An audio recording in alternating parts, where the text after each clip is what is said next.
క్రీస్తుని బట్టి మీకు శుభోదయం. దేవుని ప్రజలు దేవుని నుండి వైదొలిగినప్పుడు దేవునికి బహు దుఃఖము కలుగును. దేవుని నుంచి ఎప్పుడు వైదొలుగుతాము?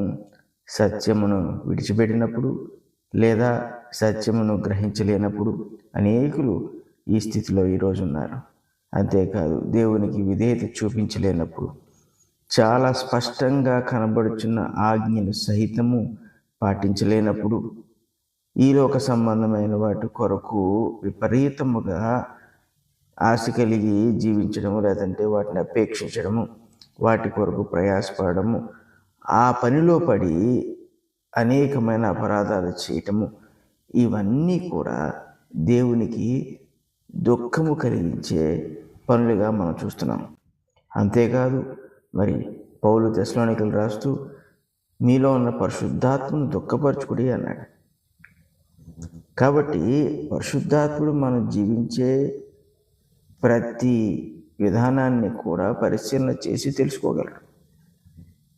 మనము ఎప్పుడైతే దేవునికి విరోధంగా నడుచుకున్నామో మనలో ఉన్న పరిశుద్ధాత్మ దుఃఖపడతాడు. ఆయన దుఃఖపడినప్పుడు దేవుడు మన విషయంలో బాధపడుచున్నాడు అని అర్థం. అయితే దేవుని కుమారులుగా పిలువబడిన వారు ఇలాగూ తప్పిపోయినప్పుడు, లేదా దేవునికి దూరమై జీవిస్తున్నప్పుడు మరలా దేవుని సంతోషపెట్టగలరా? దేవునికి నెమ్మది కలిగించగలరా? దేవుడు వాళ్ళ విషయంలో ఉత్సహించుటకు వాళ్ళ జీవితాన్ని మార్చుకోగలరా అంటే ఖచ్చితంగా దానికి అవకాశం ఉందని చెప్పాలి. ఎప్పుడైతే మనం దేవునికి దూరం అవుతున్నామో పాపం మనలో చేరి మనం చచ్చిన వారితో సమానమవుతాం. అయితే ఎవరైతే ఇలాంటి స్థితిలో ఉన్నారో వాళ్ళు దేవుని వైపు తిరిగినప్పుడు వాళ్ళు మళ్ళీ జీవించడానికి అవకాశం కలుగుతూ ఉంటుంది. అంటే దేవుని వాక్యమును దేవుడు కోరుకున్నట్టుగా అర్థం చేసుకోవడం, దేవుని ఆజ్ఞలు దేవుడికి నచ్చినట్లుగా మనము పాటించడం, మన యొక్క ప్రవర్తనలో మార్పు రావడం, స్వకీయ ఆశలను విడిచిపెట్టి దేవుడు కోరుచున్న వాటిని మన జీవితంలోకి మనము సంపాదించుకోవడం, వాటిని నెరవేర్చగలడం, ఇటువంటి విధానాల్లోకి మనము రావటానికి మనస్సు కలిగి దేవుని వైపు తిరిగినప్పుడు దేవుడు మన విషయంలో బహుగా సంతోషిస్తాడు. లూకా సువార్త 15వ అధ్యాయము 24వ వచనంలో చూసినప్పుడు ఇక్కడ యేసు ప్రభు ఉపమానం చెబుతూ, తప్పిపోయిన కుమారుడు ఉపమానం మనందరికీ తెలుసు. ఆ తప్పిపోయిన కుమారుడు తిరిగి వచ్చినప్పుడు దేవుడు ఏ రీతిగా స్పందించాడనేది ఈ ఉపమానంలో చెప్తున్నాడు. ఈ నా కుమారుడు చనిపోయి మరలా బ్రతికాను, తప్పిపోయి దొరికినని చెప్పాను, అంతటా వారు సంతోషపడసాగిరి. ఇది కేవలము సంతోషం అంటే మనం అనుకునే సంతోషం కాదు, ఉత్సహించడం మొదలుపెట్టారు వాళ్ళు. ఇంగ్లీష్లో సెలబ్రేట్ అంటాడు. అంటే ఒక పండగలాగా వాళ్ళు చేసుకున్నారు.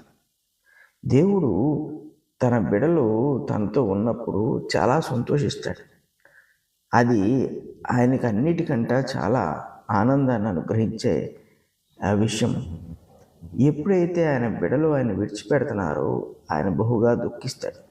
అయితే ఎంత ప్రేమ కలిగిన వాడంటే, మనము ఒకవేళ మన పాపములను విడిచి, మన అవిధేయతను, అజ్ఞానమును, మూర్ఖత్వమును, వీటన్నిటిని విడిచి దేవుని వైపు మనం తిరిగినట్లయితే, దేవుణ్ణి కోరుకుని ఆయన వద్దకు వచ్చినట్లయితే, ఆయన మన విషయంలో బహుగా సంతోషిస్తాడు. అంటే దేవుడు ఎప్పుడూ మన విషయంలో సంతోషాన్ని కలిగి ఉండాలనే ఆలోచన చేస్తున్నాడు. ఇందు విషయమే మనల్ని రక్షించుకున్నాడు. యేసుక్రీస్తు ప్రభు ద్వారా మనల్ని సంపాదించుకున్నది ఎందుకు అంటే, ఎల్లప్పుడూ మన యందు సంతోషమును ఆయన కలిగి ఉండడానికే మనం రక్షించుకున్నాడు. దీనివల్ల చాలా గొప్ప లాభం ఉంది.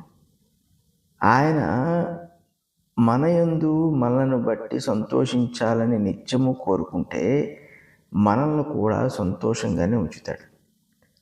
మనము దుఃఖంగా లేదా దుఃఖములో, నష్టాల్లో, బాధల్లో ఉండవలసిన అవసరం లేదు. ఆయన మన యందు సంతోషించాలి, మనల్ని బట్టి సంతోషించాలి అని కోరుకుంటున్నప్పుడు మనల్ని ఆయన బాధల్లో ఉంచడం, సంతోషకరమైన జీవితాన్ని మనకు దయచేస్తాడు. అయితే అందుకు మనము ఈలోక సంబంధమైన విధానాలను బట్టి జీవించకూడదు. దేవుని పరమైన విషయములను బట్టి మనం జీవించగలగాలి. తప్పిపోయిన కుమారుడు యొక్క ఉపమానము చాలా గొప్ప ఉదాహరణ. తండ్రితో ఉన్నంత వరకు అతనికి దుఃఖము లేదు, కానీ అది అలుసుగా తీసుకున్నాడు. ఇక్కడి నుంచి నేను బయటికి వెళ్ళిపోతే ఇంకా సంతోషాన్ని సంపాదించుకోవచ్చు అనుకున్నాడు. బయటికి వెళ్ళిన తర్వాత అతనికి తెలిసింది తండ్రి దగ్గర ఉంటేనే సంతోషం అని. ఎందుకంటే అన్ని విషయాల్లోనూ కూడా తండ్రి కుమారుణ్ణి సంతోషపెట్టాడు, ఏ లోటు చేయలేదు. ప్రతి విషయంలోనూ కూడా ఆ కుమారుడు తృప్తి పొందాడు. ఈ సంగతి తెలుసుకున్న కుమారుడు తిరిగి తండ్రి దగ్గరికి చేరాడు. ఈ లోకము మనకి చాలా చూపిస్తుంది. చాలా గొప్ప సంగతులు లోకంలో ఉన్నట్టుగా మనకు కనబడుతుంది. వాటి వెంట పరిగెడుతున్నాం అనుకోండి, వాటిని విచ్చలవిడిగా కోరుకుంటున్నాం అనుకోండి, అప్పుడు దేవుని కన్నా గొప్ప సంతోషము లోకంలో ఉందనుకుంటాం.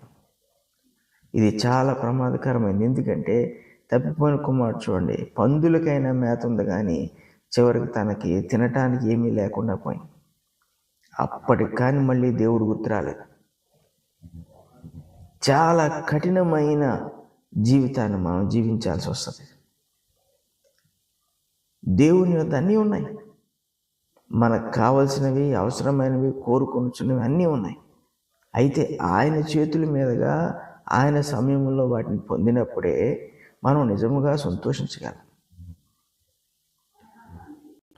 ఇలాంటి సంతోషాన్ని కలిగి ఉండడానికి సిద్ధపడిన వారే దేవుణ్ణి సంతోషపెట్టగలరు.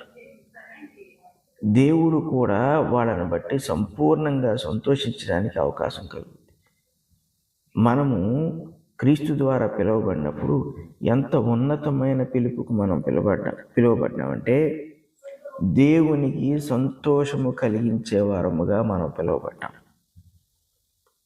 ఇది మనం మర్చిపోకుండా జీవించామంటే మన జీవితంలో అత్యుత్తమమైన సంతోషాన్ని, గొప్ప సంగతులను అనుభవించి వాటి యందు మనం ఎల్లప్పుడూ దేవుణ్ణి స్తుతిస్తూ మనం జీవిస్తూ ఉంటాం.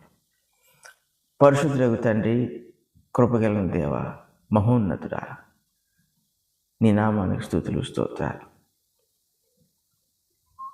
తప్పిపోయిన వారము, పాపములో చిక్కుకుపోయిన వారము, ఆయనను మమ్మల్ని విడిచిపెట్టగా నీ మహాకృపచేత మమ్మల్ని రక్షించి మరలా మమ్మల్ని మీ సంతోషమునకు కారకులుగా చేసుకున్నందుకు మీకు స్తుతులు, స్తోత్రాలు. మా వలన మీరు సంతోషము పొందదలిచారన్న సంగతిని మేము విన్నప్పుడు నాయన, మా యొక్క స్థితిని మీరు ఎంతగా హెచ్చించి ఉన్నారు మేము గ్రహించి నీకు రుణస్థులముగాను కృతజ్ఞతలు చెల్లించే వారంగాను ఉన్నాం. ఇందుని బట్టి నీకు స్తుతులు, స్తోత్రాలు. మా జీవితంలో ఎల్లప్పుడూ నీ నీడలో కొనసాగినట్లు సహాయం చేయమని యేసు పరిశుద్ధ నామమున అడుగుచున్నాం తండ్రి, ఆమేన్.